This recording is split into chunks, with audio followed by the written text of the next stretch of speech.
మా చెట్టు అరటికాయలు ఫ్రెండ్స్. ఇంకో అరటికాయలు కూడా చూపిస్తాను.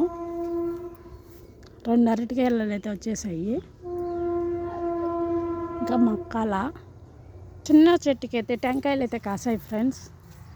ఒక సంవత్సరం 2 సంవత్సరాలు వేసింది. 2 కాయలు, ఇక్కడ ఒక పింద ఉంది. మంచి నిమ్మకాయలు ఫ్రెండ్స్ ఇవి.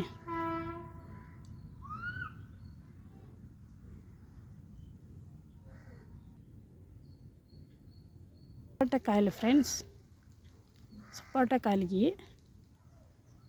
ఇప్పుడు చిన్నవి. బత్తాకాయలు 2 బత్తాకాయలు కాసాయి. నచ్చితే లైక్ చేయండి, సబ్స్క్రైబ్ చేయండి ఫ్రెండ్స్. Bye friends.